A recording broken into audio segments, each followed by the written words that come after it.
Raven's Voice, part two of our three-part series of history of events, looking at big events that have happened through Armored Course history over here in the U.S. territory. With me as usual, Zealous. Yes, yes. Hello. And, drop down the usual plugs here. Go to ArmoredCoreLegacy.com, check it out, become a member of the forums if you're not already there.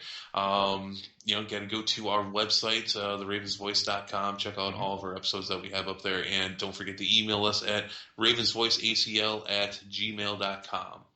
So, like I said, we're doing part two tonight. The part that's nearest and dearest to our hearts.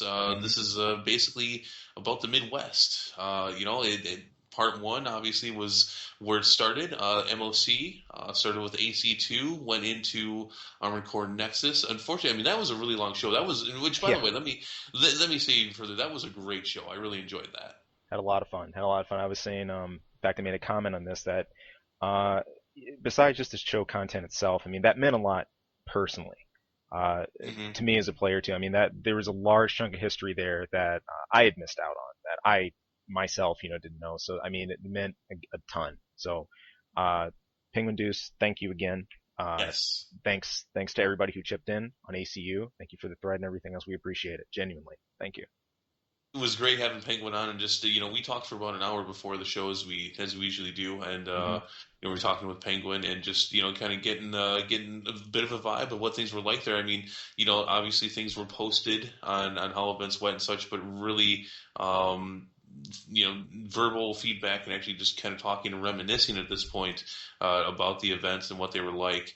Really was a lot of fun because I mean, even up until that point, a bit of mystery as the divide between the West Coast and the Midwest it continued. Yeah. At least for us, as far as what those events were really like. I mean, just sitting down with somebody and actually talking about it. Someone who was as involved as Penguin was and knew the people who put on the MOCs as well as he did. For us, for those of you who don't know, Zealous and I, we were talking about this before the show. We have been to every major Midwest event, and out of them, we had put together all but one of them. Hmm. So either he did or I did. So you know, it- obviously we're as entrenched into the Midwest as far as the events go as you could be. So to listen to someone who was as probably about as entrenched as you could be outside of being one of the actual event holders, talking with Penguin about that was just really eye opening. Yeah. Really Yeah. did a lot to fill in some gaps that had been there for years. Not for sure. And this is stuff that's kind of hard just to browse through a forum, and just go and catch nowadays. There's some things kind of buried deep, deep, deep in some various corners and some recesses and stuff like that. But it's something great, I think, not just to archive, but I think to just continue discussion about. Right. Today, we're far from the LAN era of AC. Things are online and everything, but there's a lot of statements there. I think, especially the state of the competitive community then compared to now. And this Right. idea of having, Midwest, West Coast, East Coast, and everything, whereas having just everything at a nexus point online. So, Right. lots to consider. Lots to consider. And what something I came away from, and I always knew. I mean, I didn't know for a fact, but I Mm-hmm. always knew that there were differences in these events, and I Mm-hmm. did know that the ACMMs, which were the biggest events for the Midwest, I knew that we took a completely different stance on how we put together the events. Mm-hmm. And again, I don't want to start any kind of garbage or drama or anything. I'm not going to sit here and say that one was better than the other, but I knew there was a difference in flavor. And the biggest one coming away from the show a couple weeks ago, the biggest one being uh, the MOCs were very much he'd said it there weren't a lot of stations, there was really only one event, Mm-hmm. and it was that event that I mean it was there was a spotlight, there was a showmanship to it. Right. Um, and I'll get into the details about the ACMM events, but in large part, there wasn't a lot of showmanship, and there was definitely more than one event. It was about get in there and get dirty with these events, and show what you can do. And that's not to say that the MOCs weren't that, but there was obviously we would hold. I think 5 to 7 different events at each one. Hmm. It was, it wasn't just one event. It was there was a lot going on. Hmm. There were more chances to win. Yeah, again, this isn't a what was better, what was worse. This is just a difference between the two of them. Yeah. That being said, the nuts and bolts of it were very much the same. There were some double. The MLC tournament was a double elimination. Our main event was a double elimination. Hmm. Typically, this 2 out of 3 for the rules. Most of the rules were pretty much the same as far as parts banned and such. Very much everything was very similar. Hmm. A standard, so to speak, in the community as far as what was important is to stand at the top for those events and say, Right. okay, because I mean you could win an event, but if the rules are radically different and just things that are allowed that typically weren't, it I, it doesn't add any legitimacy to win that event if things are radically different. Right. Um, oh, go ahead. No, I was going to say real quick that this is one thing that I think established the whole tenet of mayhem. And what always made me smile about Midwest Mayhem, I always kind of wondered about the name. The first time I'd heard of an ACMM event, as the first time I heard any Midwest event was there were some of the old Yahoo groups and boards, well before I joined any official forum or anything else. And I always wondered, what makes this event so chaotic and everything. And I remember reading the on the release schedule what was to come and all the different various events, and I started to kind of piece that together in my head about what that would look like of being there. I'm like, yeah, that's pretty chaotic. I could see it, and uh, We packed those things with so yeah, much shit. yeah, People were people were exhausted yeah. It by the end was. of those things. It was. You were either just dead, just pan exhausted, or in the case of one of our previous players, Harlequin, you were so in the zone and you focused so intensely that you would walk away from the tournament grounds as you headed back to your hotel room, and you'd probably be seeing an FCS lockbox in your vision, and you'd probably be hearing the sound of missiles locking or something else. Just poof, So long, long days. let's get into it. So, Yeah. like I said, the main events for the Midwest were the Armored Corps Midwest Mayhem events, the ACMMs, but they Hmm. were not the first event that I want. When chronicling this, I want to make sure that's important. And for anyone who ever says that, maybe I thought, oh well, you did the ACMMs, you made the community. No, I want to make sure that everyone is aware that This did not start with me. This actually started by 2 young gentlemen, not even 18 years old at the time. You guys know a character named Avalon nowadays. There was another one back then. His name was Avalon, and his friend. They were best friends, Char and the Blade. They put on an Armored Core 3 event. I believe there was 3 events. We're going back a long ways at this Oh point. yeah. So we're talking Armored Core 3, and we're talking a long time ago. I believe there was 3 events. There was at least multiple events. There was a team event. There was a blading event, and I'll get back to that in a second because that's important. That has to do with the Midwest in general. And then there was your average event, which I believe was op-I and non-op-I tournament. Right. Um, this was the first Midwest event. There was about 20 some people, but this would be a lot of regulars, which I'm sure the West Coast had as well. A lot of regulars there. I'm going to throw out a lot of names, and most of you guys probably aren't going to know. You've heard me talk about him a little bit. He was my friend, and we'd started playing Armored Core Stacy 1 years ago. His name was Gimpy. Harlequin, as you had said, Cub Bear, Mister X.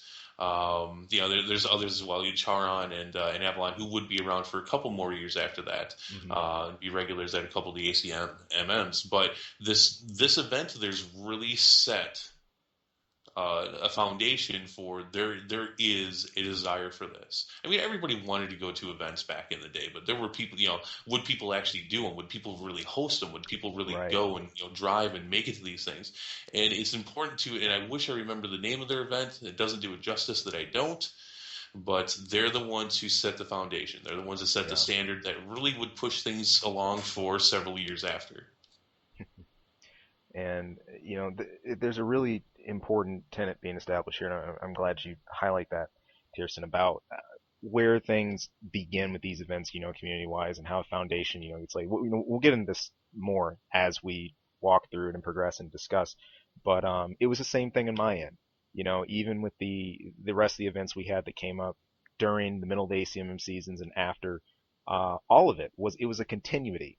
I don't think I can ever call any one of these just a lone point in the void. One guy did it, ended all of it, and that's it. Like no, a lot of it was building upon what's there and what was established, and that's really what we were given here. So, but another important point to highlight here, I think about the player base and player locations at the time. We're still in the very early stages of forums, and getting organized and getting clued in on these events. Now, obviously, if you sign up for it, you get an email and everything else. But in the early stages of it, and I'd probably say in general, a lot of the Midwest players, you really had to look a bit to find a lot of them. It's funny. I look Mhm. back on YouTube today and everything, and we don't have a very large record at all of many. No, Part of the reason there's some videos that you have, I I but have I'll I get into have the that. large record. Yeah, but I have not shared. yeah, yes, you do. It's But all in safekeeping. safekeeping. But where's the distribution? Where's the Hey, hey, distribution? hey, hey, where's your ACMA videos, buddy? Hey, you Google video. You want to find it? They were posted. Shut up, you weren't supposed to know that. No, I You weren't wasn't supposed to. supposed to say that. No, Yeah. but no, hey, I was in college at the time, and I Right, just right, didn't have time to do it. I got all the tapes. I take care of them. right, We talked about that last week. It's be right, pretty right, easy to get them done nowadays. Back then, technology was not quite as accessible. It was there, but just not the easiest to do. right, right, But yeah, okay. So they did the first one, right. and it actually before I even did the ACMM one, before I did the first one, I asked them like, look, you guys did an event, it did really well. Are you going to do another, or do you, if you are going to do one, do you mind if I do one? I thought that was important. I wasn't going to just go stomping into their territory, which they had established. You're right. And just be like, okay, well, now I'm going to put one on. No, I'd ask them if they minded, and they were like, dude, that was a crap load of work. If you want to do it, go ahead. So, now I had mentioned blading. And this is important. And this isn't to Yep. say that blading wasn't, there weren't fans of bladers all over the place. But, this is something that kind of became a bit of an establishment in the Midwest, which was that blading was a big deal. Oh yeah. That was in part because of them. Those two were insane players. Insane. And Gimpy himself was actually quite a good blader as well. I wouldn't even call myself average. I got some Hmm. good hits in every now and then, but Hmm. I never could quite pick it up. But blading was a big deal in the Midwest. Oh man, yes. It's kind of funny you think about it. If you wanted to pull out your pocket knife, you had to come to the Heartland, to throw down it. I don't think I've seen another group be. I think it's just nutty about this or is involved. And I'm telling you, there were some even some little rivalries that got established over this. I remember we had one guy that came who's really into blading. And again, another forgotten name, Asher Dowling, and he would come to every blading event, and he had these ball-bearing gloves, like I know Jin Kazama or something like that, right? No, he had these ball-bearing gloves that he put on for each blading event. He took it so seriously. That was his event. That was what he came for. It was like, screw the teams, screw the rest of the double elimination. I'm here to cut somebody. And it was a big deal to a number of people, walking away with that, or at least doing well enough in blading, to talk about it later on. And it's funny. It's an important thing. Myself as well. I've never been huge on blades or anything like that. I have a story about I won't use blades that I'll share at some point. But um, yeah, they were really, really a centerpiece, and I think this is why the blading tournament. Now you'll have to fill me in as we go into ACMM1 here. I think this is why the blading tournament in particular really became the first event in most cases. This was really the alpha that led the charge. For the rest of the day. The And Delta. often it would end with it too. Yeah, yeah, Because after a long day of actual tournaments and competition, we ended the ACMMs 1, 2, and 3. The fourth one, at by that point by nine, breaker wasn't nearly as big right, as. But for 1, 2, and 3, we ended the days with an ACM exclusive event, the running the gauntlet events. Oh yeah. which there would be two of them. There would be a blading one, and then there would be just a regular AC one. Bring in your op eye, bring in whatever, no parts banned. Um, the Reign of the Gauntlet was used. It was besides the team events, it was an opportunity to use the actual five PS2 setup. You'd have four stations, and then we actually used the fifth one, and that's what we recorded on. Hmm. It was also the biggest TV there, so everyone could watch it. Um, it's what's that game?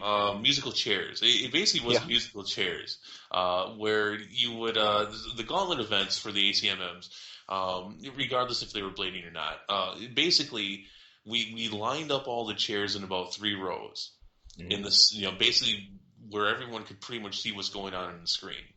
Um, we'd have four players up on the stations, and we do a free for all.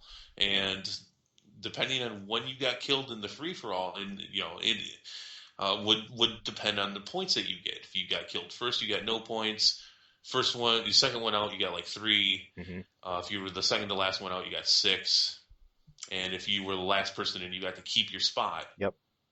And you got, I think, was it 9 points? Believe so. You have to stay on the And station that long.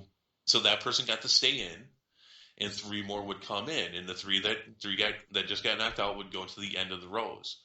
And so this actually, this was I was really nervous about this because I probably spent way too much time mapping out this event. I know it went through three different iterations before I finally decided on what we used. I was nervous about this, but it was just meant in good fun. Was there still a reward for the winner? Yes, but it was just meant to be crazy. People had a lot of fun with this. And I can remember at ACMM1 and then again at 2 because we had a lot of new people at 2. Just looking at it when we were setting up, like, what the fuck is he doing? Because we, at this point, it's the end of the night. We would actually have the rest of the stations shut down at this point. This is what was left. We might have one left, but this is what we're doing now. This is all Hmm. right. It's been a long day competition. Now we're just gonna have some crazy fun. And it was crazy. There was a little bit of strategy at it too. You would sometimes get, these people would get jumbled around because of their places. Right. And some people would stay and other people's wouldn't.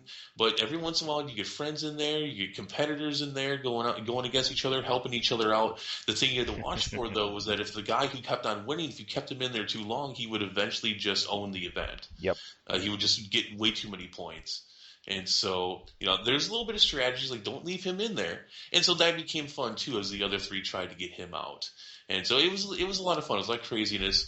I don't have the ACMM stuff. I don't have that here where I live right now. I've got it in storage in my previous town. I have all the brackets and all that stuff in there. I kept all the paperwork and everything. I'm going to have to put all this up sometime so you guys can see it. The ACMMs, the Running the Gauntlets, our exclusive event, a lot of fun. But it gave Bladers a chance to really dig in there with some, four for all blading and such. A lot of fun. It was pretty crazy. We had our big events, but at the same time we just wanted people to have a lot of fun. We did.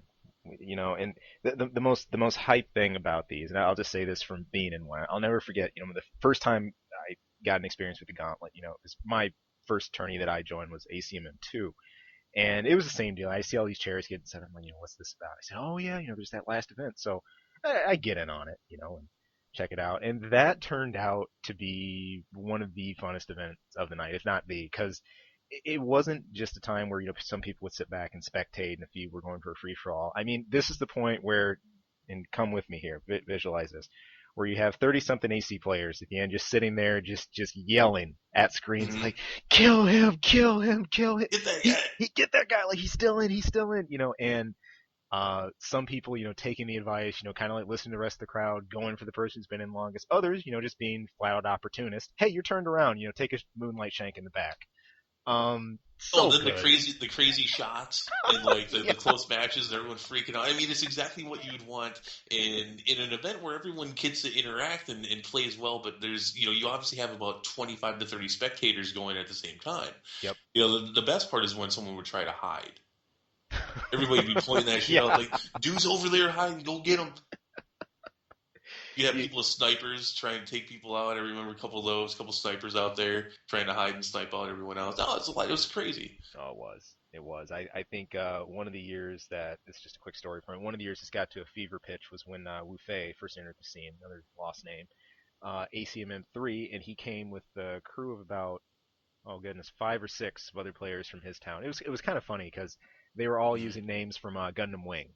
It was Wu Fei, who is kind of like their really serious player amongst them. And there was a Hiro, and there was a Katra, and I know anime fanboys all day, but anyway, Yeah. all of them entered the gauntlet.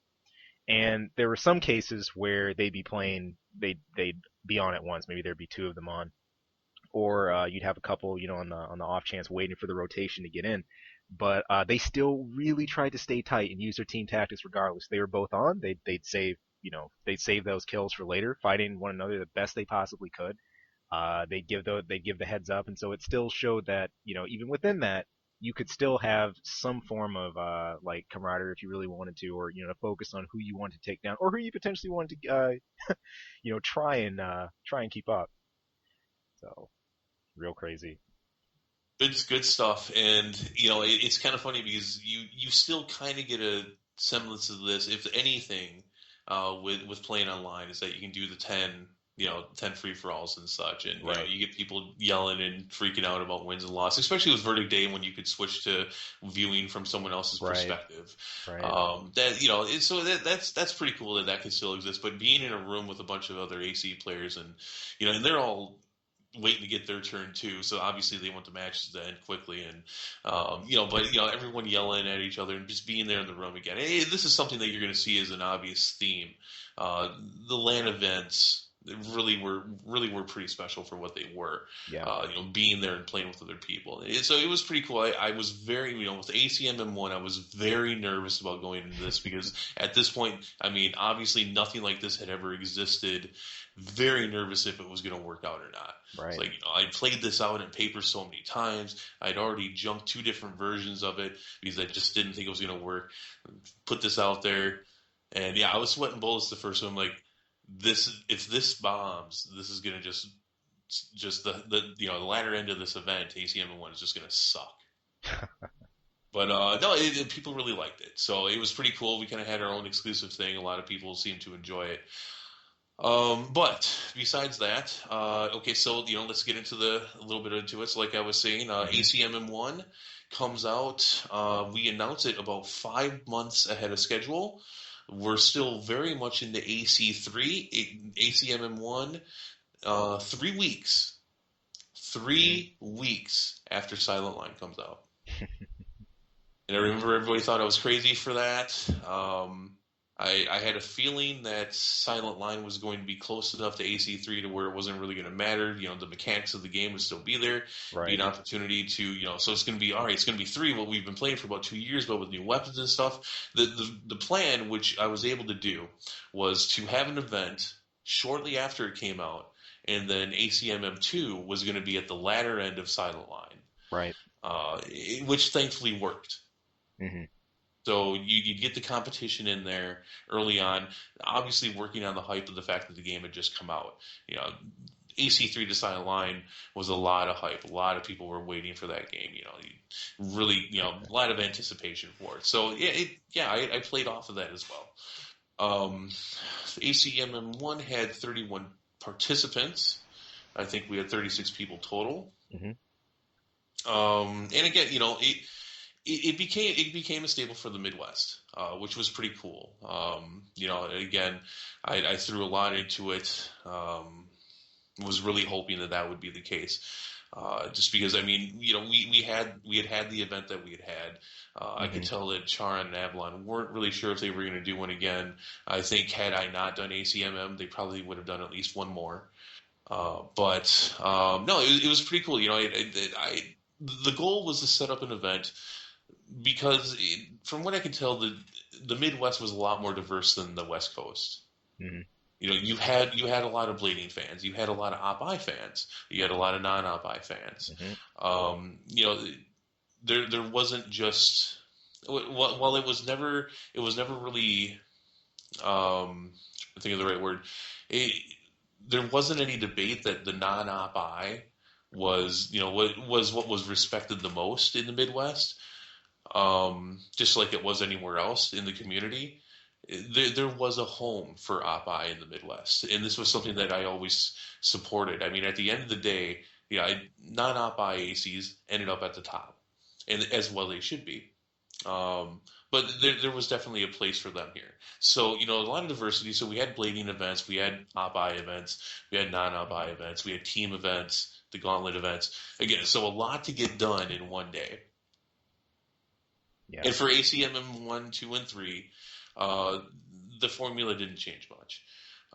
We opened the doors at 10, the event started at 12. I think the last one was scheduled for what, about 7? Yeah. 7 Sounds or about 8. right.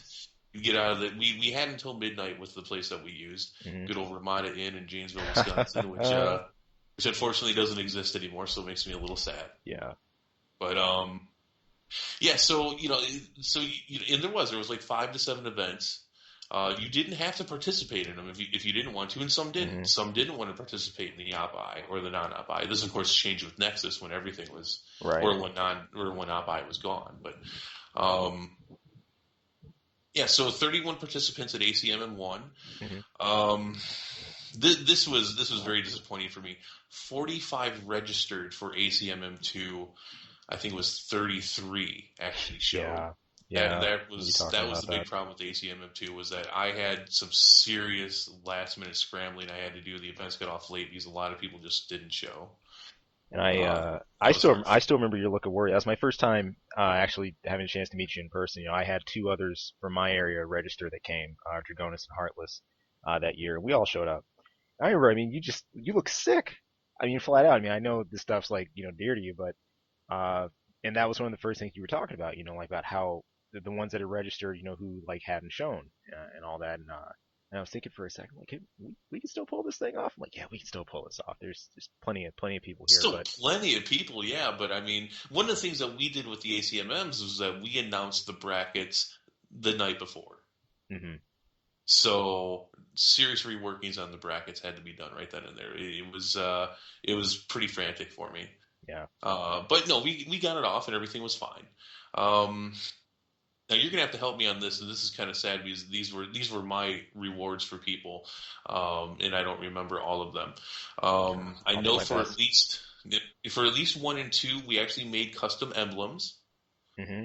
I had a nice little program that let me use Photoshop images and convert them to emblems for AC2 for Armored Core, or I'm sorry for the PS2 Hmm. for Armored Core. So that was pretty cool.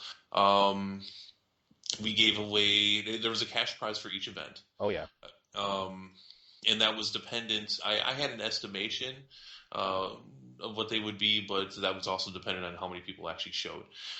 So we gave cash, emblems, and some of the you're gonna have. This is where I need your help. How many of the ACMMs had the little coin figures, the Armored Core Okay. figures? Okay. Um, I know 3 and 4. I'm very confident on because I remember 3 came shortly after the design contest on A3C, and I know you had just stocked up on those cleanly. Then you'd also given them out for that event. And so the point was, to have enough for the design contest and the upcoming ACMM. Mm-hmm. So I know 3 for certain, and 4, I don't I'm even think they existed for one. I don't even think they were around for. no, no, it wasn't. It really wasn't a thing then. But those are the two that I distinctly remember. Those 4, 3, and 4. I do not have any notes about them on 2. So Might have just been 3 and 4 then. yeah. So In fact, I think that's right because I think even they came out with 3 series of those coins, and I yep. think all of them had. They at least started with Nexus uh, um, printings on the boxes and such. Hmm. So that must Hmm. be right. It must only be 3 and 4. So um, yeah, so let's talk a bit about the competition. Yeah. Again, this was pretty cool because this helped us having these events and being able to put on something in comparison to size to the MOC events. This is what really, I mean, when we had the first event and then we had ACMM1, I think there was definitely a vibe and a feeling within the Midwest, like we got something here. We're putting on these events. We got a lot of people, again, like you said, very divided at first, but the events really helped to bring the Midwest together to the point where we made a forums for Yep. herself. Well, dedicated for the Midwest, but anyone was welcome. That was A3C. That was the forums that I had started. Um, it did pretty good. I mean, it's to this day, I think, still one of the few, if not the only forums that actually retired without drama. a3c.clickdev.com. Yeah, Still remember the banners. Eventually, Yeah. eventually we just shut it down. I mean, obviously, when you get into the interest of the game, leaving Gen 3 and going into Gen 4, there was definitely a low period there. And Yeah. for the Midwest, it was pretty bad. When I had seen that there were 2 posts in about half a year, Yeah. I was like, all right, it's time. Yeah. It's It's time to time shut to wind this things down. down. Um, it was interesting too about A3C.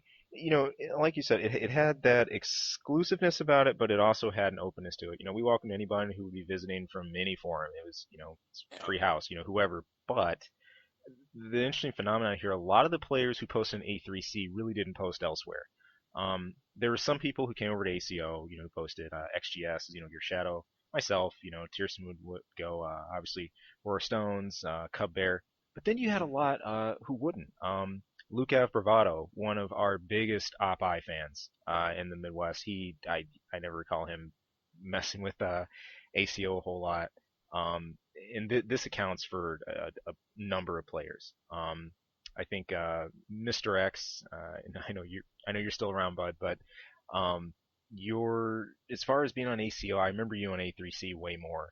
The same goes with others like Jester 1014, the Blue Rose brothers, Mayhem. Obviously, Mayhem posted for Baker as well. He spoke for both of Oh, them. Mayhem and Yeah, Baker, we have to talk about them a we little will. bit more. We will. And Mayhem also frequented RH, but Mhm. that was a spot I, too. I But think I think I'm going to interrupt you and yeah. just tell me if I'm way off base. I think what happened was, we ended up with our own home and everybody supported it, but a lot of them would at least read other places. Hmm. We had our own corner. We had made our own corner. We had our own corner, but and people outside of the Midwest respected the fact that that was our territory. We never really had any drama or BS or anything over there, but the Midwest players really loved just the AC community as a whole. I mean, we had our Hmm. area, but we loved Armored Core as a whole. Yeah. Yeah. It kind of felt the neat thing about it, we would disperse, we'd go our ways, we'd visit separate forums, we'd talk, but it never felt as much like we'd go to other places like ACO and others, and we kind of made some kind of united federation, and we walk into every thread waving some kind of huge Midwest flag, and we were just clickish in every topic. No, No, in not at fact, all. in fact, it was kind of rare to run into some of the other A3C people in the same thread. We were just kind of spread everywhere, but we'd all eventually at some point, we'd come back and we'd discuss, and talk about a lot of the findings. I know to those who have held the tournament community very dear, part bannings, the functions of current parts, how the rest of the community was handling uh, certain new releases or certain weapons, how they were being Oh dealt boy. with competitively. That was a huge talk, and there were Well, always a lot of threads dedicated to that. and the ACMM1 was definitely testing for this, for probably one of the most overpowered weapons ever in Armored Core, the MG800. Oh yeah. Uh, Highly contested and debated weapon. Should it be banned? Should it not be banned? And I know all eyes were on ACMM1 because we did not ban it. We argued it until the days. And again, it was right at the end Hmm. because again, the Silent Line had only been out for a few weeks. And so it was okay. Well, now we've got our hands on this, but this gun, everybody and their dad only knew just from watching their son playing the game that gun was broken. Was like, oh, we're just a couple weeks away, and this was a big mistake on my part. It's like, all right, Hmm. look, how much damage could this thing really do? Little did you know. Holy shit!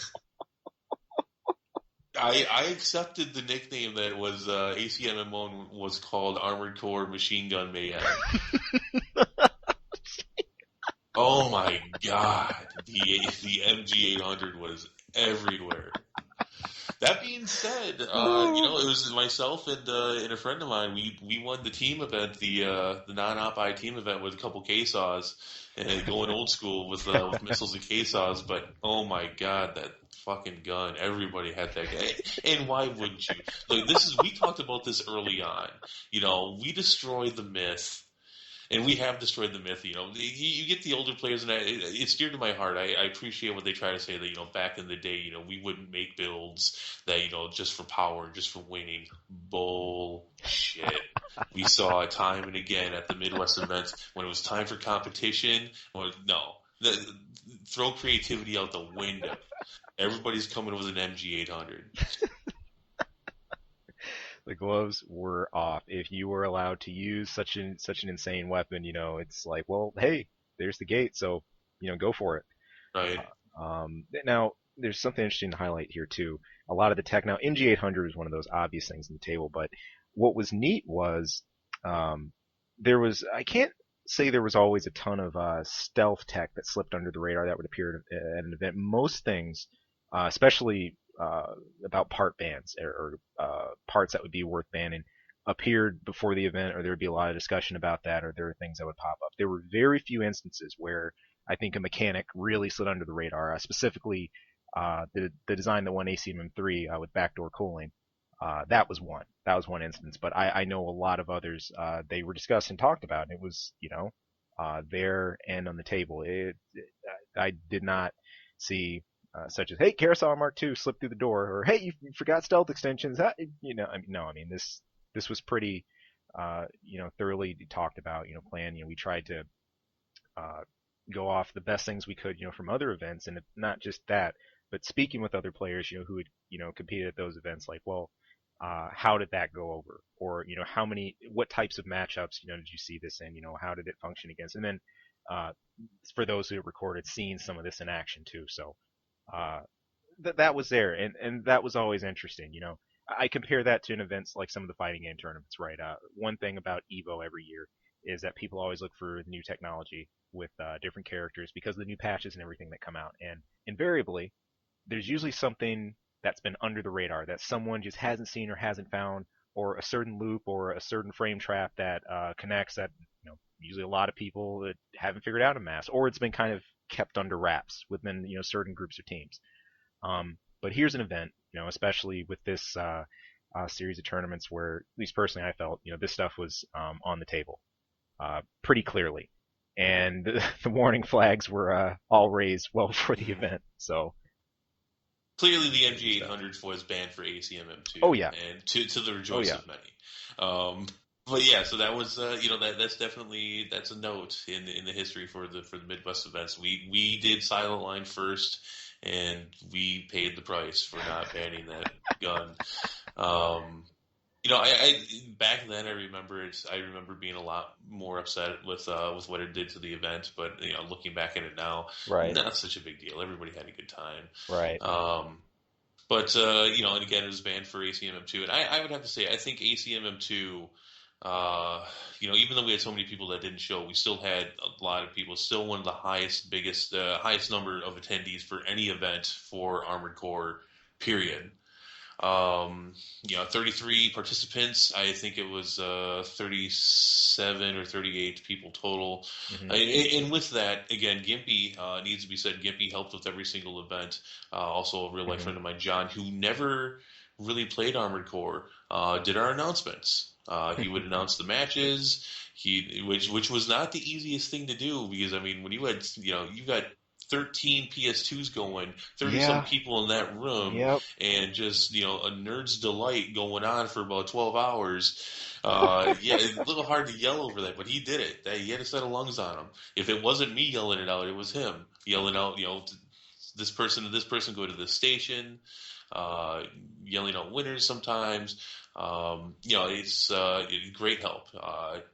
And he always just wanted to come to help. I mean, he just wanted to be part of a cool video game event, which back then was pretty rare, especially for something as something just as simple as the Midwest. Right. No real title on it beside, other than that. And it wasn't in Milwaukee. It wasn't in Chicago. It wasn't in Indianapolis. It was in a little town called Janesville, Wisconsin, which just so happened to be right in the middle of a lot of those cities. So, nod to him for helping with that. Yeah, but overall, one, two, and three pretty much kept with the same platform. Um, Hmm. ACMM4, well, so I should say one and two, as I said, were for Silent Line. Hmm. Three was for Nexus, which obviously shaked things up. Nexus, love and hate relationship for people with Nexus. Oh goodness. There's and since you're pausing there a moment for three, there's a few interesting things to highlight here before we jump around about all of them. Uh, there is a, there were a couple things about three interesting to have. First of all, the winning design, like I was commenting on earlier for the day for the main event. Used a mechanic some players are familiar with called backdoor cooling that basically relied on turning the temperature in your AC up really high all the time. And you basically relied on force cooling and energy extensions to basically refresh yourself. But by relying on the force cooling all the time, you had an extremely high pool of cooling. So basically, you would just fly through most of the heat mechanics. You know, you instead of avoiding heat, which most people obviously did in Nexus, you Mm-hmm. embraced heat. The point was embrace it but manage it, but keep it to a manageable level, manage your energy, manage. So it was kind of like a balancing beam. And if you did it just right, some people really got terrified by it because it's like, oh my gosh, why can't I overheat this thing? Nothing I do seems to stop it. It just keeps flying at me, and I'm out of energy, you know. And it was on a very lightweight frame where it ran. It was interesting because uh, really people hadn't been messing with this too much in the Midwest or like at our gatherings and things, or it really uh, just didn't have very much of a popularity in terms of use. The other one that's important to highlight were the Cetus arms, and these almost slipped through the cracks and didn't get banned. Uh, we had a gathering event. Now these were important too. You know, between the tournaments, we had Definitely. gatherings where we just get together and we just play. All right, you know, we could meet in it's like I held a number of these like at Peoria, Illinois. We just all get together, sit down and play. Harlequin I held don't think you're some giving enough others. credit there. I mean, you still had tournaments, you still had competitive events. It wasn't just a gathering of a No, no, bunch of no, people. no. It wasn't. No, I'm saying that the gatherings themselves were separate from events. I mean, Right. these right in a non-event context, these were when we'd all just come together and just have a whole day of play. It was a blast. You know, we'd You usually had a have a name spot. for yours, though, didn't you? The first Peoria event? That was the ROP tournament. It was an event. Yes. Right, right. I mean, it wasn't just a free play session, is what I'm saying. No. You know, we Because we I would not drive to that. Oh no, we had a separate division, and I'll talk about that in a moment. But during one of our free plays, this was a non-event time. We just simply just gathered. We just gathered for the day to play, and we had Xenogear Shadow XGS, Cub Bear, myself, Cleric, and Rara Stones show up for the day, and Cleric had been messing with some technology with his heavy biped that was running Selena dual verts RM3 extensions with Cetus arms and Selena Core. And on paper, it looked like the drainiest, heaviest piece of crap ever. Like, thing's not going to run. You know, the energy's terrible on it, stability's terrible, but it was hilarious because it was actually way faster than like it should have been. It had a ton of defense. I think it ran on Gull boosters. I want to say Gull Ananda or something of that nature. Gull Ananda G91 for the BGR The fact combo. that you can still remember those names is just insane. I have to completely get off topic, and that's nuts. Good Dude, lord. this stuff became part of your soul, man. You're dealing with this and you're hashing through parts, man. It was, and a lot of us would get into this kind of mode and we'd be discussing this because we had to get really hardcore about, okay, like you got 10 tuning points, right? Uh, I remember we'd be discussing what tunes do you want to drop. I think that's how some of it solidified for me. You're gonna drop a 6:4 ratio, in the cooling, less energy drain, da da da. It goes on and on from there. I'm sure everybody has different ways of remembering parts and stuff, but um, this design that Cleric had came up, and we were just doing some messing around in Nexus, doing some four-way, and Cleric and Rara Stones sat down for some games, and by the end of it, I'd left the room for a time. By the end of it, I had come back, and Rara he was done with Nexus for then, and he was on another station. He was playing Silent Line, and I was Cleric. I was like, "What's up? You guys were just playing, Nexus when I left and everything." You know, I he's like, "Well, I wanted to demo, that design I was telling you about, and demo those arms." And sure enough, they left enough of an impression that right before ACMM3, Warstone and some others were talking with Tierson, and I believe those were brought to you, Tierson, Hmm. specifically the Cetus arms and showing. what they could do in terms of the insane amount of heat and stagger they could cause and like the damage. And that was probably the closest last minute ban that we had. They were added to the ban list right Hmm. before the tournament went into session. So it's funny because it didn't work out for Cleric. He had a health emergency that year, and he wasn't able to make it to the event. And he's still annoyed about that to this day. He really wanted to make it to that, but he just couldn't. He was on the verge of it. So they were banned, and it's funny his design would have been out of the picture anyway. But it just shows some of those cases where, uh, yeah, I learned my lesson. yeah, you I learned learned, my you lesson knew, from ACMM you once. Somebody knew. brought that to me. you All you right. you knew, and it's interesting because I don't know if anyone else is planning on bringing those that day or not because they didn't see them on the ban list before, or I didn't see anyone scrambling to do last minute design changes or complaining about it much. So I don't think that was really on the table much. But that was one of those cases about you know this is where the community side of it comes in and stuff you just miss on on the forums, right? I mean, sometimes that isn't posted about but it's from these live experiences and dealing with it. And some people are like, hey, you're gonna want to check this out.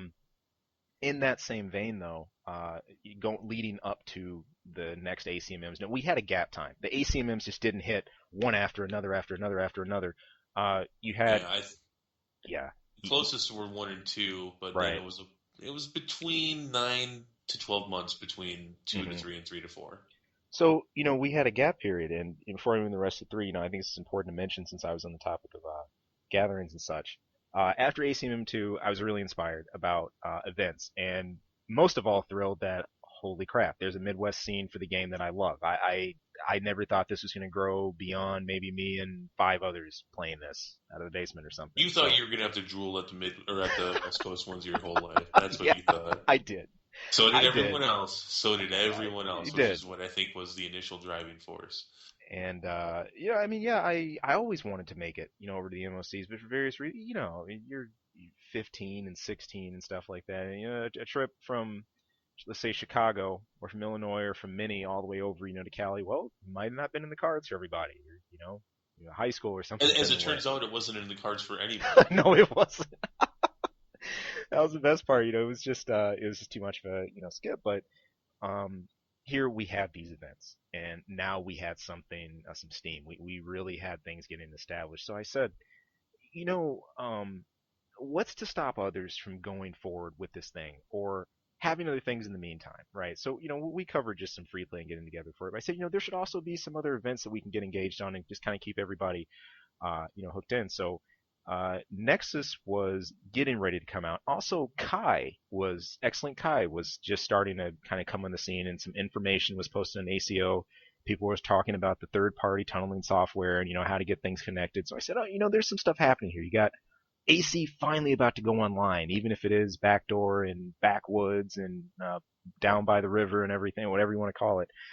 It was about to happen, and we had this gap in between the next tournament too. So I said, why not have other events, right, besides this? So I had a play group, myself and Cleric, but also a couple of other players from my area, Dragonis, Heartless, and a number of others. I said, there's enough here, not just a couple of guys that enjoy AC, but I think, I want to open this up. Let me see if some of the other Midwest people that I met at ACMM2 would want to come to this. So I called it the ROP, Ravens of Peoria. And we held it. It was kind of cool. It was like a dentist office building, but they had a rentable Is that room. what that was? It was a dentist office building, but we had a room.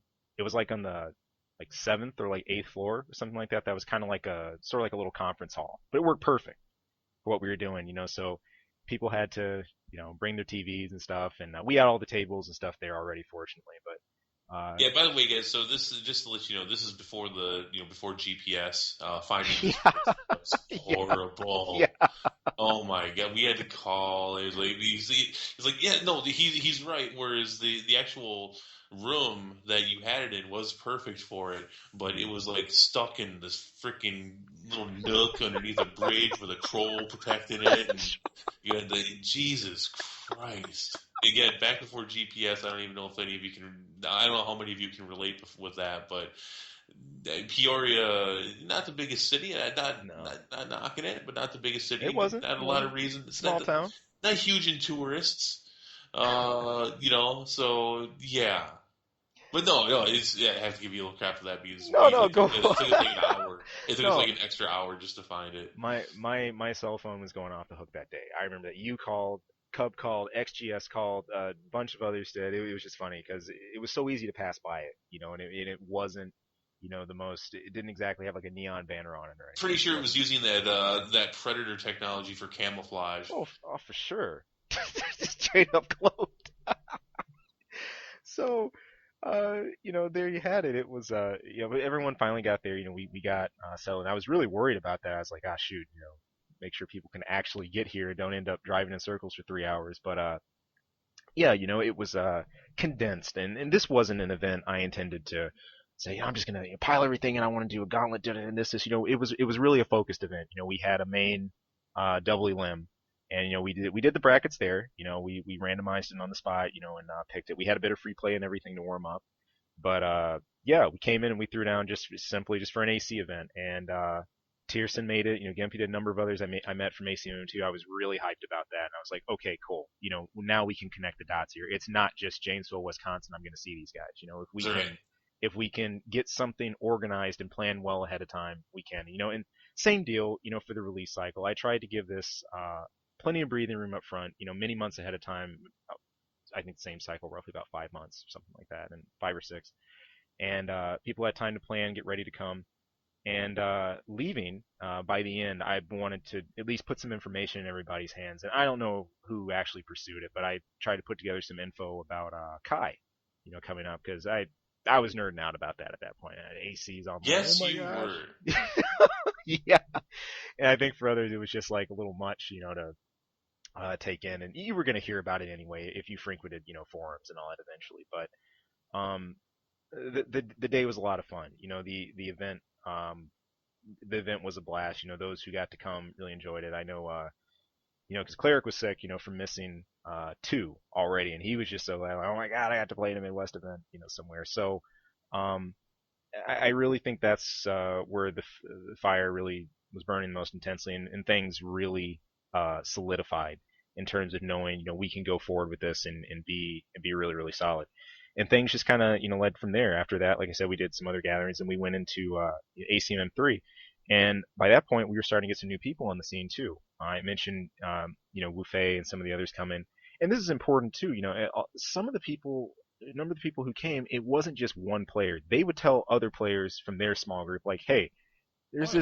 this thing, there's this AC tournament over here, and you guys should really come. Like, we don't have play groups for this around readily available." And that's how it ended up. My first event, I brought two or three others with me. Wu Fei brought 4 guys with him. Yeah, generally speaking, people would not come alone. Right. Most people would have a group of at least one or two other people. But you talk about large groups like Wolfay's, and then you have to bring up Rar's huge Oh group, yeah. which Oh yeah. consisted, I think, at one point like 12 people. But they didn't all play, I don't think. But yeah, there was at least 6 of them. They went to Yeah. all ACMMs.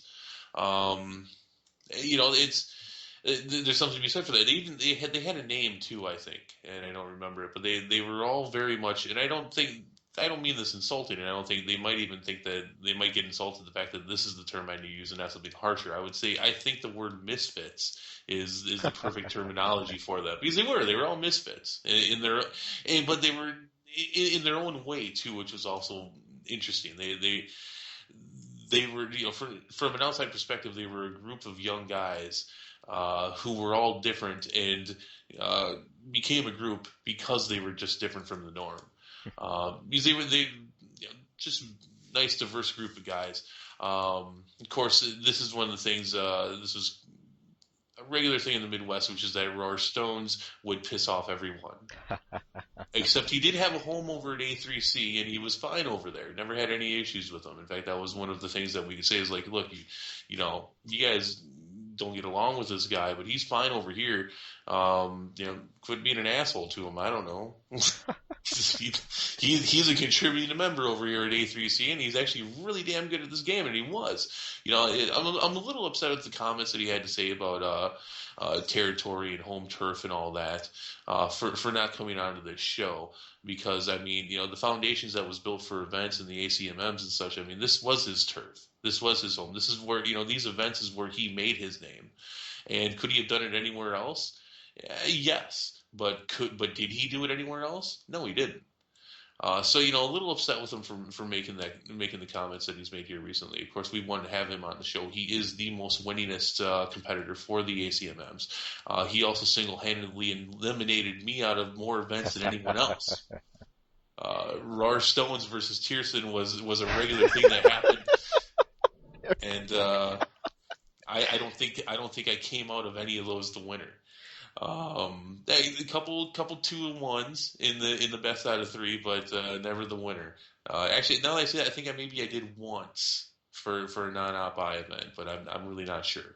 Um, so it's a shame that we couldn't get him on here. I think he would have a lot to say. I think he would definitely have a perspective that we would love to have had on here. As crazy as that guy is, he definitely had a lot of fun there. All of his friends did. And, in fact, didn't they even go to some of the further events that you had held after Yes, ACMMs? yes, they did. Yes, they did. Rar himself, he made ROP. Lukav came to ROP as well.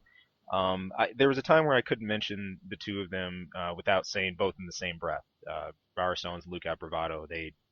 If there's an event, one of them showed up at, usually the other was there. Except Lukav left the scene first. He left after Op I was next at AC. He's like, screw this, because he loved Op I. That was his main thing to play with. But Their group was pretty big in OpI, and I remember yeah, with Nexus that took some of them out. They were just done with the game. it did. It did.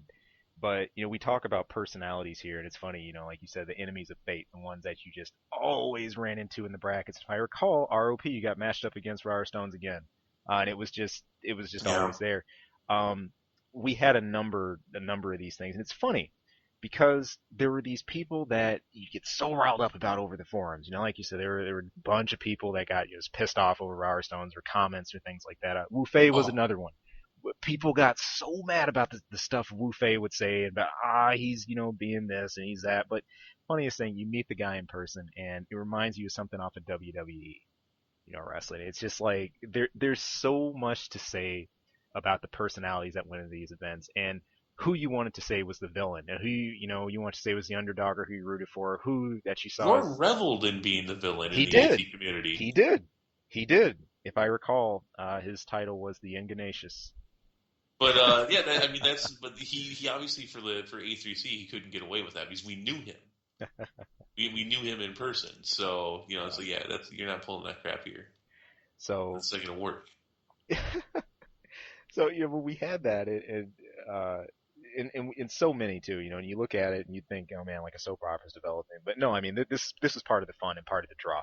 You'd see these posts happening, over half a year going on, and you say, all right, it's time to actually meet some of these personalities and stuff. And I know another we talked about since we're talking about players here. Well, we highlighted Mayhem and Baker earlier. Mayhem and Baker. Classic Mayhem 44 and Baker. They were a father and son duo, and this is Baker was like what 3, right? In fact, I think for ACMM1, he was still in the womb. yeah, he was It was a little awkward seeing the controller go in there so he could play. yeah, but somehow he still made it. I mean we had enough virtual Sorry link for the nasty technologies. visual, folks. No, we had virtual Zel's tried to links. go right past that, but No, no, no, I'm yeah, going no. with it. We had enough virtual link technology at that point where he could play. It's good. It's good. But Father and son team, they won. They won too, didn't they? uh, for The team, teams, yes, yeah. I believe so. They took the team event, but just to um, paint the picture here, Mayhem, is just this middle-aged AC fanatic. He was so passionate about what he did, and then Baker. I'm first bet Baker at 2. He couldn't have been more than what 12, No, 11. he was younger than that. He He was was. younger I than think. that. I think he was 9. I think he 9. was That's 8 or right. 9 to his first one. And I know at ACMM 2, this kid traumatized my poor friend Dragonis that had come to his first tournament. And He was a after, little bastard. oh Dog. yeah, oh Yeah. he would troll you. he would troll you, and if you lost to him or got hit by something that he knew, oh, maybe you should have dodged that, or maybe you should have, juked that properly, he'd let you know about it.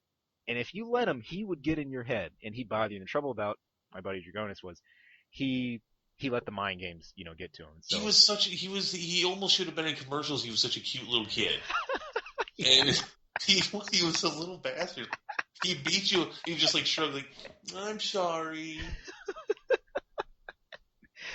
Oh man, but he just drove Jonas nuts, and this turned into a lasting rivalry, by the way, that went all the way into the ACMA series, and I will pick up on that when we get there. But Baker just would drop a beating on people and would not think twice about it, and it was just one of those cases where, especially playing, live and in person, you get too lost in the environment, get too lost in appearances, or oh, I'm just playing a kid, or oh, this old dude doesn't know what he's doing. You get too lost in that stuff, you're going to be in the receiving end of a lot of pain.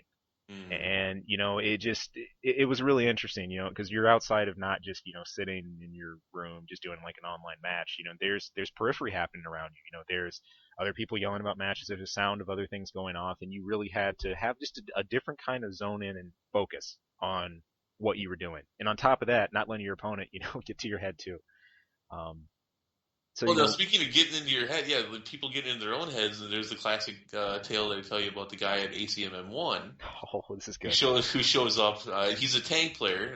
Okay, that's you already got a notch against you. Not because tanks suck. Well, not the concept of tanks shouldn't suck, but the concept of the reality of tanks, they most of the time did suck. But so we're talking silent line.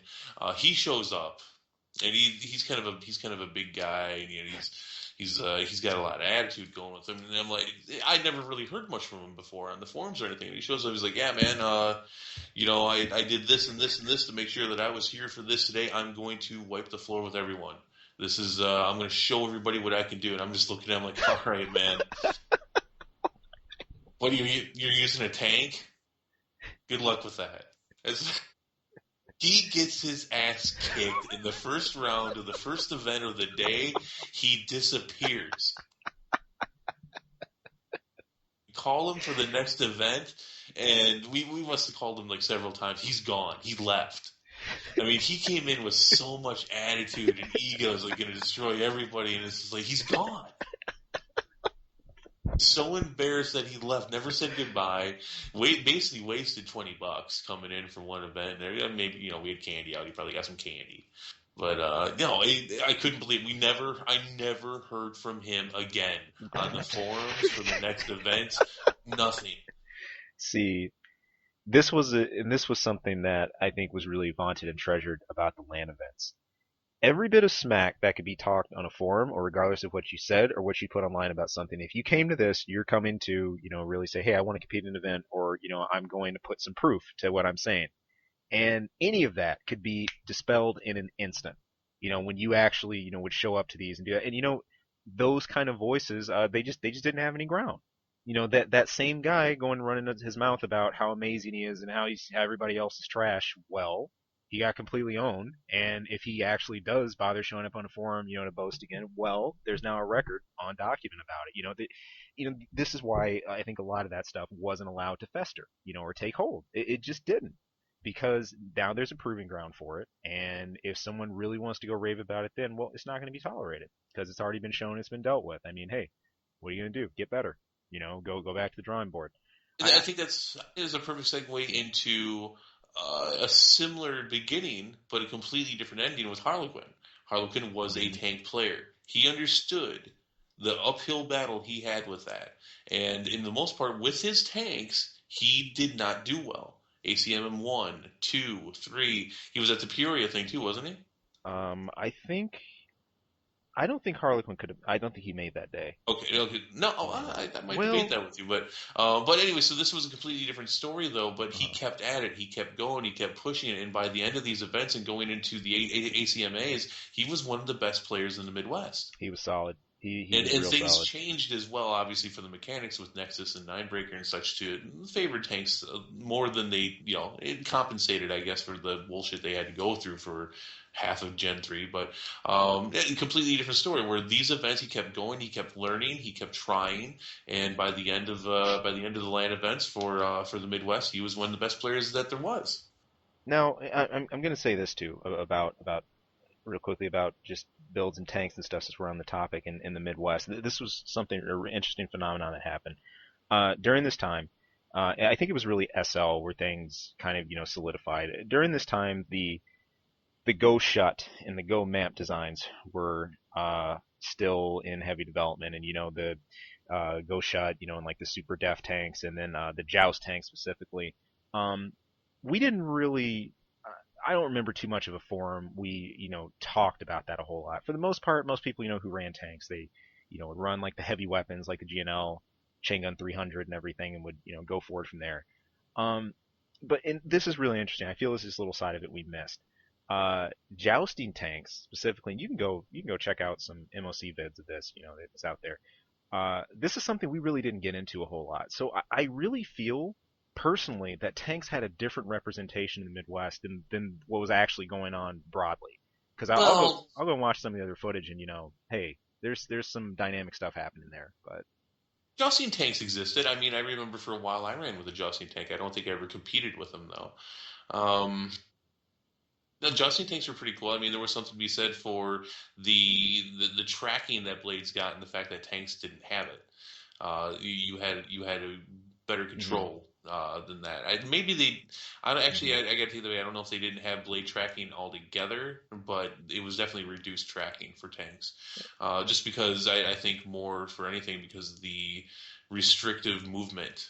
With a hmm piercing attack yeah, they instead had of the the poke. slashing. So um, I maybe they were underrepresented in actual competition, but um, I don't want to say that I don't think that knowledge didn't exist for the Midwest.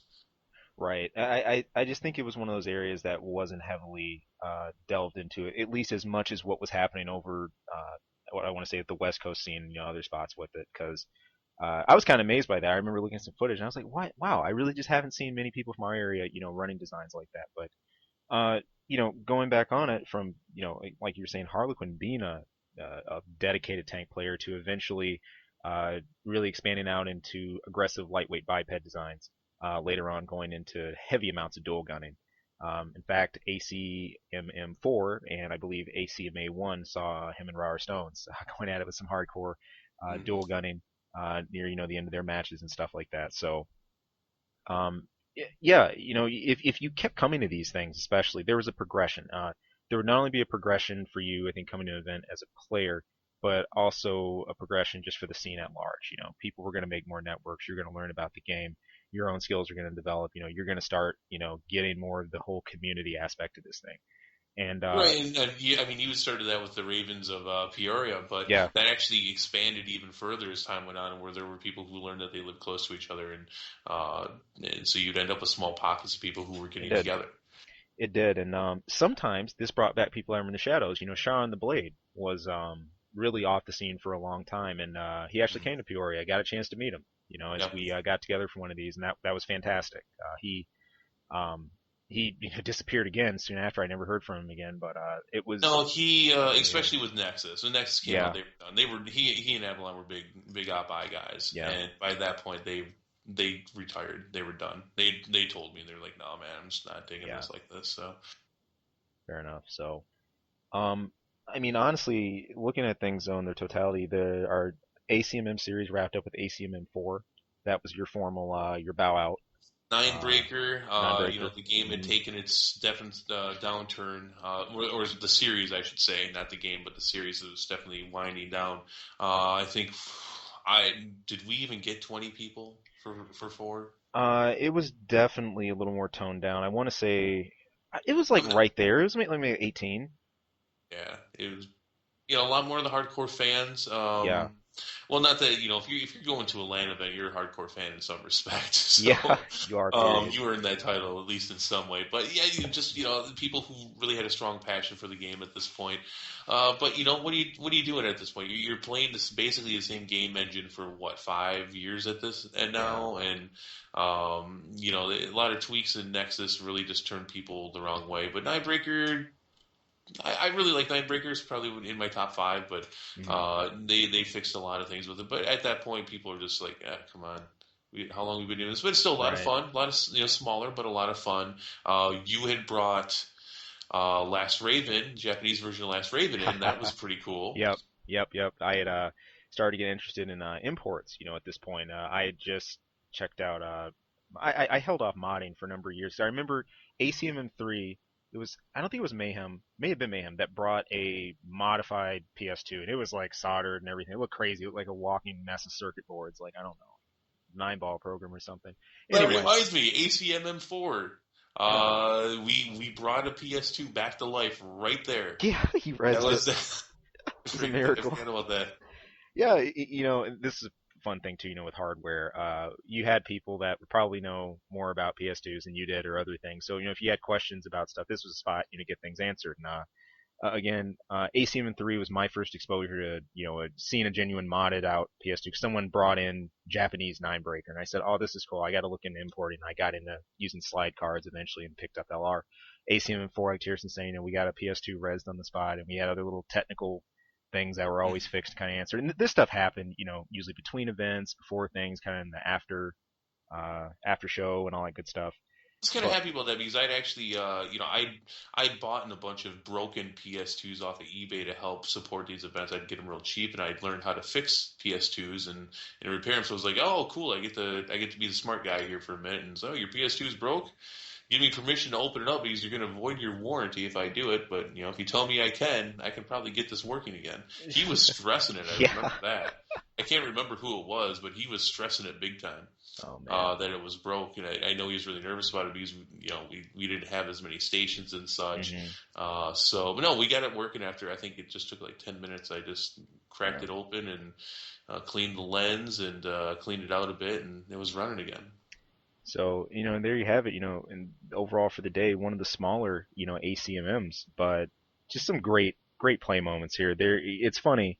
This is one of the more memorable ACMMs for play, and I think it's just because it was a more kind of homey crowd.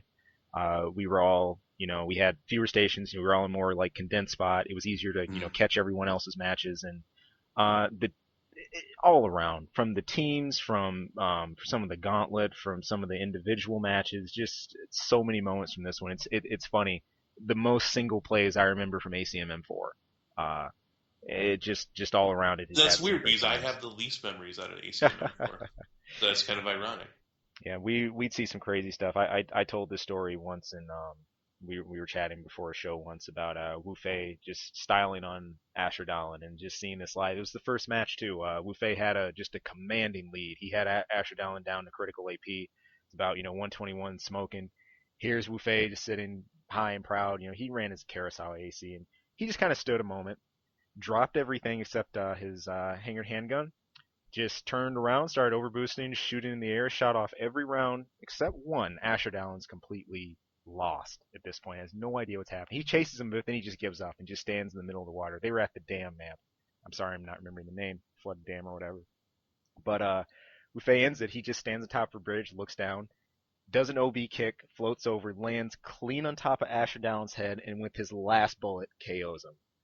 Just a majestic moment. About 10 people just erupted as soon as that happened. And it was just, oh my gosh, so funny to see. I mean, humiliating from the perspective of, wow, I just got totally tap danced on, but uh, there were some really, really hype little moments like that. So, It's definitely. funny because actually my favorite moment for ACMM4 doesn't even have to do with gameplay. It has to do with the fact that Wolfe and his friends almost got arrested. This is true. So again, I got to play on the racist overtones here a little bit. They were all African American, and so they got it confused on where to go for ACMM4, which was a different location than the other previous three. They got a little confused about where to go. So you've got what they were all in late teens, right? Yeah. And so a bunch of guys in their late teens running around with TVs and PlayStations and backpacks full of stuff, running around in uptown in the uptown Janesville, Wisconsin, and they get cop rolls up on them. And I know that he said he nearly crapped his pants. He's like, "Oh my god!" So I wish I could have seen it. I really wish I could only imagine. I can't remember how he talked himself out of not getting in trouble for that, but pretty funny. Pretty funny. Oh I can man. just imagine that whole thing and just. He didn't though. They didn't get arrested, but They did. In they fact, they they must have got an gotten. escort. They got an escort to where they needed to be. That was the funny part. Oh, okay. No, I didn't. I didn't remember that part. All right, Yeah. that's cool. I just imagine that though. Just be you'd have to know them. Obviously, that gets lost in Yeah. translation. You have to know the guys and everything though, because they were just great guys. They're just nice guys. Just wanted to play some Armored Core. Um, it's always a lot of fun. I think in some respects, I didn't go to all of them. I went to most of them. Four did not have an after party, but I believe one, two, and three did. Yep. There was also a night before party for all four of them, where we went to Hooters, and every single time a different guy thought the waitress really did like him. I'm not joking. I know that sounds very cliche. Every time when it was like, I think she really likes me, though. I'm like, no, man, she likes your money. That's all she wants. It was fun, but every time somebody was falling for one of the waitresses at Hooters. No, a Uh, lot of, but yeah, it was great like that. It is that kind of environment. A lot of us like, oh, I want to meet Army Corps people now. I worked at a hotel at the time, so I was able to give them hotel rooms very cheap. So there was a lot of pre-play going on the night before, a lot of play mhm. going on afterwards. It was just it. There was ACMM, and that was the event, but it was an opportunity for players to get together. Yeah. And there's something to be said. And I did get some complaints. Was like, man, Tierson, you're really just loading these things up with tournament after tournament after tournament. A lot of us aren't getting a chance to hang out and just play. And it's like, yeah, I get that, but that was what I wanted the events to be. It's like people still did get a chance to play. I mean, obviously, when you're getting at the end of a tournament, you're only using a couple stations. A lot of them are open. But that was it. I mean, it was kind of a thing where hey, play the night before, or, play some Right. after. You don't have to go home, but you can't stay here when I lock up the event. You just go hang out over there. And they did that. It was great, and I think that's a lot of what allowed us to actually build a Midwest community. We had our assholes, every community does, but generally the Midwest was just a bunch of nice guys wanting to play Armored Core. Simple stuff. Simple stuff. So, what did we do with that, going forward off of, the ACMMs? Obviously, things wrapped up with ACMM4, and we kind of just sat down and just had like a talk about it. Well, Tierson's going to be heading out, and he handed the reins over to my end. And we spoke about what we were going to go forward with, and we decided, hey, we're going to call our new tournament the Armored Core Midwest Arena, aka ACMA. And at that point, we had things were established. So the ACMM crowd, those who had attended other events outside of that, there were enough people there to do this. There was enough logistics to do this, and most importantly, the support for it and people that wanted to promote it. So, I mean, we commenced it. We went ahead and started planning the project early as possible, and had a really long heads up for this one. I think a little longer than normal. Probably it was like 6, 7 months or something like that. Probably even 6. It was at least half a year ahead of time, and people had to prep. And I wanted to, not just build on what we had. And this is the highlight of what we brought in the show talking about. And I'm just again putting a spotlight on it. There had already been so much established at this point, and so many foundations that now we were free to build upon that again. And this wasn't just me saying, yep, I'm the guy. I have all the perfect ideas for things. No, we just built off and we kept going forward with everyone we had in tow.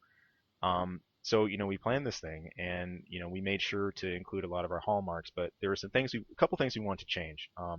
One, Cleric was excited because he got to get a chance to help plan some of these because he was in town already. So we exhaustively went over bands as closely as we could. Connected with people and talked about the current parts that were going on. But we knew we wanted to do something about the recording situation. So we talked about how are we going to do that. It was ended up being me, Harlequin, and Cleric, and we managed to get a little bit of some of our recordings up, get a recording station similar to kind of what we did in ACMMs, but we wanted to make sure we could get that up to like Google Video, and it was mainly the team matches where those went down. The other thing was venue. Usually we've been in like a large hotel conference room or something of that nature. Um, the spot I was at the time in Peoria, Illinois, there was an outdoor mall called Grand Prairie, the shops at Grand Prairie. And I knew the owner of the Hobbytown USA, and they had an extra, basically a gaming room building. They were just starting to really design. It had everything set up. You had its own bathroom in it. You had all the amenities you'd need. Even some tables already. You didn't even have to haul that. It was perfect.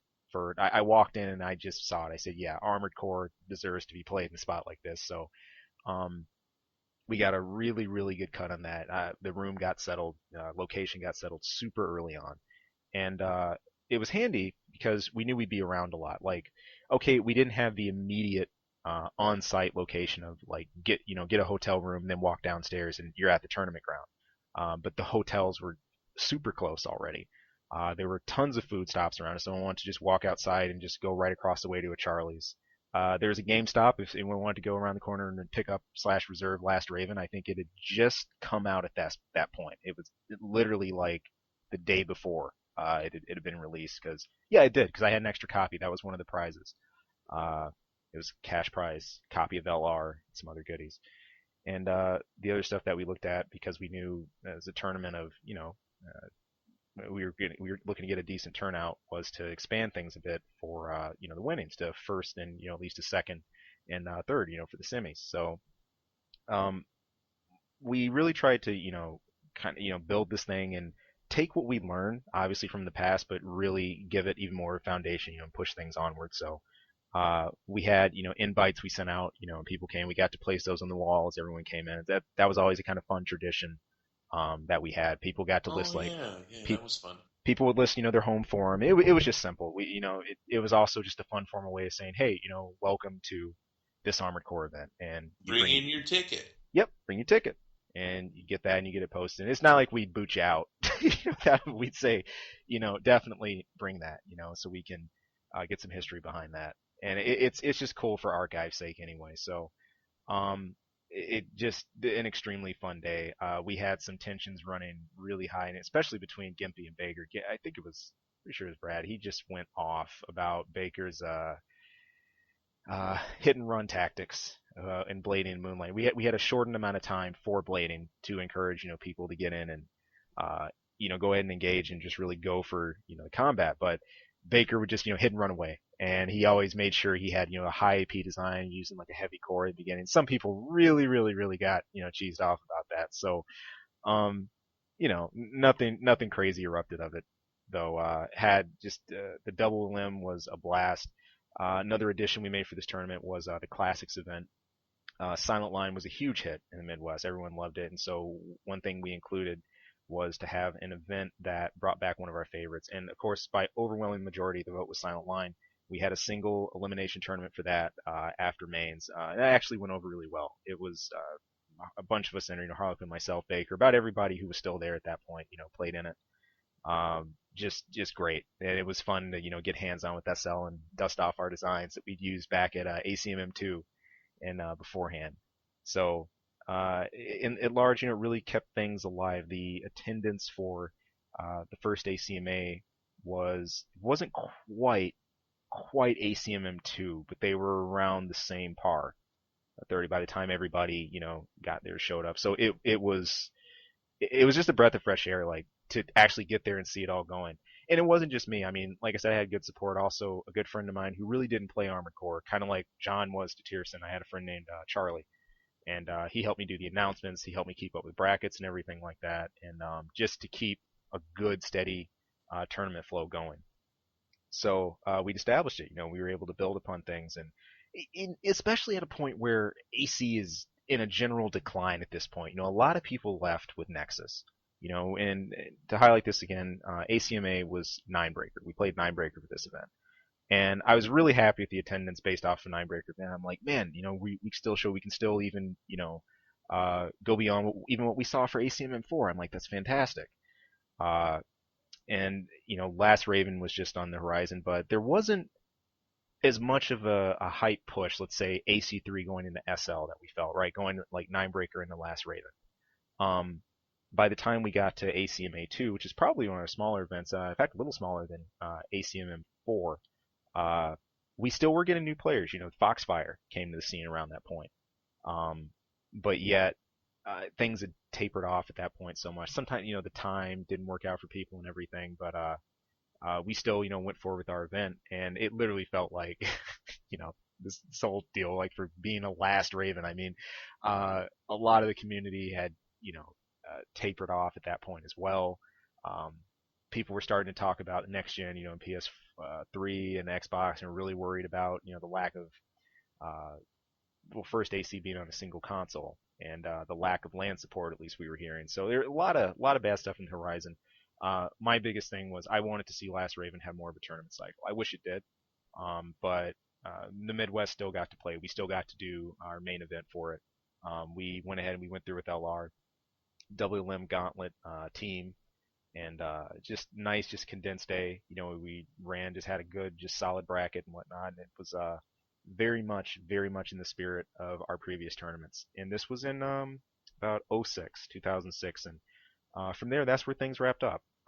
That was really our final conclusive event that we had. And soon after, there was some banter, in A3C.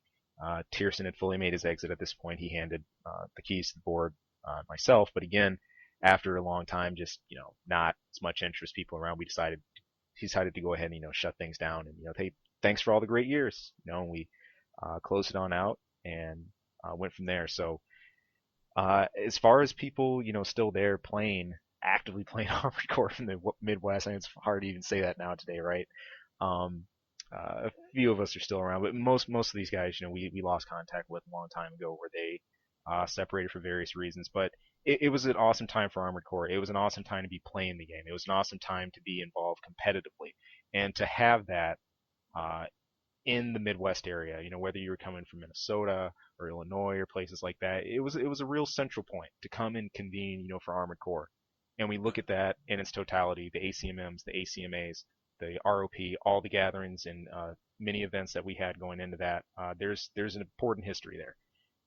It was yeah, there was a lot of Armored Core to be had, and people they stood up and did it. They Yep. they made it happen. That's why for my introduction for this series, I called it the grassroots campaign. It really was. Yep. This was all put together by the fans, Hmm. and they showed support for it. And me being the person behind the ACMMs, I mean that's for any event, and anyone who put on events for Armored Core, who did LAN events, that none of this happened without the people. Right. And I've always been very thankful that people supported the events. I did it.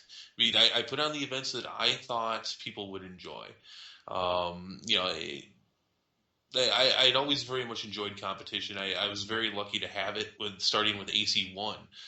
There being at one point a dozen of us playing, and Hmm. I think if I had any advantage or any insight to this was that I knew very early on for Armored Core that if you have a lot of people to play with, if you can have that competition, this game is so awesome. Yes, because that's where it's And at. I was always happy that was the driving force, is to be able to put that together for people. Very glad that I got the opportunity to do it. Yeah. It's it really years later now, and I think even further years Hmm. ahead. I'm gonna look past at this time with Armored Core, some of my favorite, if not my favorite, time gaming. Same.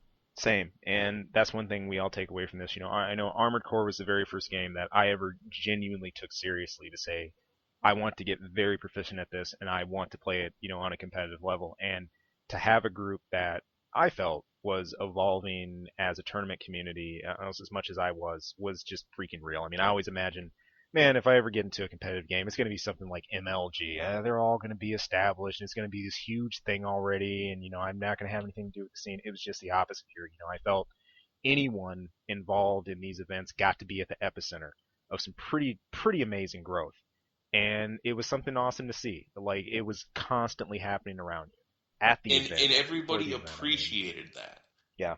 Yeah. there were people that met that didn't like each other at these events, Yeah. but there was no garbage, there was no bullshit. I mean, when A3C was up and I had to be a hard nosed admin about some things, that nobody brought it with them for myself or anything else. If they disagreed with the rules or anything else, no one brought any animosity. Everybody appreciated the fact that these events were happening, and that's what it was about. It was about, it's like, wow, all right, cool. Because I don't think it was ever lost on anyone that this is happening, probably in an area that it never should have. Right. The Midwest is what it is. I mean, it's not the biggest area of the country. You've got the West Coast, you got the East Coast. By population, these things should be happening. But you've got a bunch of people from a lot of small different areas. I mean, we even had some people from the East Coast come to the ACMMs. We had people coming from 4 or 5 states away. Yep. Um, you know, it, the appreciation was never lost on the fact that, because I mean, From Software just always made it so goddamn hard for us. And so, it was really cool that this could happen. And so that's why the events were so big. That's why there were so many events. That's why there were so many tournaments. Because it's like, you may not be able to do this again. Right.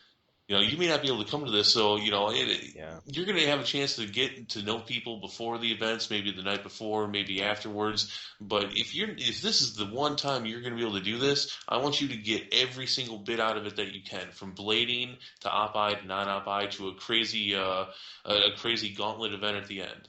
In the same Uh, spirit, dude, that exact same spirit, walk forward. In all of our, I think all of our events, the ACMA events too. Like I remember Fallen, ACMA too. Yeah, things were in decline at that point, but I mean, this was another player example coming from about 4 or 5 states over. He says, I'm supposed to be due back at college, but he said, Armored Core tournament. He said this is a no-brainer for me. He said he had his exit. He could have taken, head back to school. He's like, screw that. I'm gonna go play Last Raven. So, I'm not sure if I agree with that one. I'd but like to know what happened to that young man. yeah, I did. I actually do too. Fallen. If any of you remember Fallen, he did modding on ACO, some other spots and everything. Cool guy too to actually meet in person and game with. But the other fun part about this is I think sometimes the before party for this, some people had tournament nerves and stuff, but everybody had different ways of loosening up. I know for in ACMA it was, I think, Jester.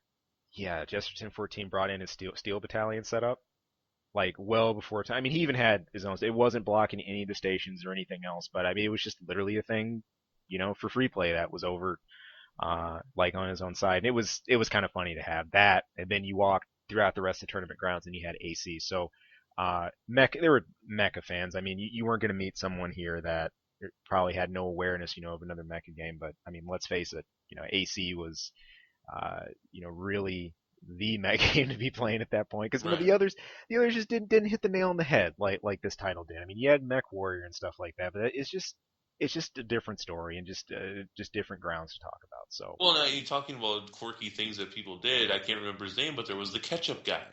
oh yeah, XGS, Gear Shadow he would always bring a bottle of ketchup and he would drink it in front of Ketchup people. guy would drink these.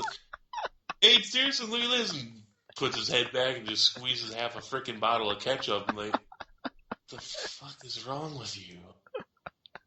Don't get that on any of the PS2s.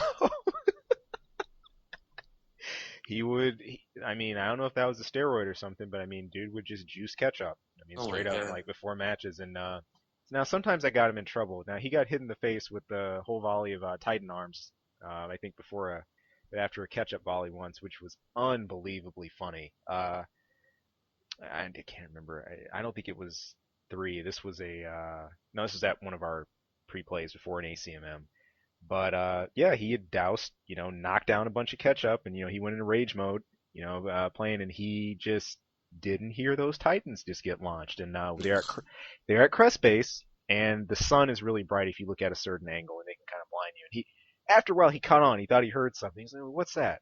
And the replay, we just left the replay on for about 20 minutes just to let it roll because we were just dying. We were just on the floor at this point. He got blinded looking into the sun first, and you just hear this sound just getting louder and louder. This, and then he just stops a minute and just kind of turns around and looks. 4 Titans in the face. Instant max heat, 0 A. In the face. So, it just showed. Some people had their gimmicks and stuff. For some it didn't work. Others they swear it did. Uh, but that was the other part. I felt everybody had, something they really brought to this. I never felt it was like generic player, A or B. No, no, I loved meeting Yeah, yeah, everybody. It was pretty cool. But again, whether I liked them or not, the fact that they were there, the fact that they were supporting the events, no, hey, welcome, enjoy. yeah. It's, pretty much it right there. So, but there we have it, folks. Unfortunately, we never got a chance to do the Midwest West Coast crossover. We always Mhm. wanted to get going. We never got a chance to meet at the center point, or really marry a lot of these different scenes spread throughout the U.S. Well, Who I think knows? that's okay though. Yeah, Yeah, it sucks, but I think there's something to be said for the fact that both of these scenes existed and the way that they did. yeah, And we've talked about this, and there was an East Coast scene, and you remember it better than I do. I don't remember hmm it very much at all. And I know the South always tried to get something going. I wish they all would have, right, but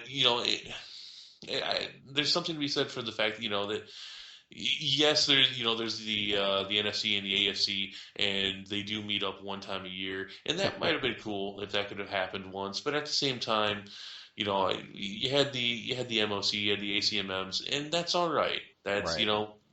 it's fine the way it was. Yeah. So going forward, we're going to be going into a few weeks from now our third segment. We're going to be talking about really the land scene and just tournaments, in general, and Yep. some extra coverage, just some other various points we haven't had a chance to talk about yet, and some of the other scenes we haven't had a chance to go over. So that's going to be the last part of our series. Stay tuned. We're going to be looking forward to having a special guest with us for that. And thank you all for listening. It's been a really fun series. The Midwest is near and dear. Of course, the West Coast scene and Obviously. everything, and the Uh, West Coast we just discussed. This has all been it's just been such a great road to trek, and thank you for everybody for trekking them with us. So See you in 2 weeks. until next time, peace out, everyone.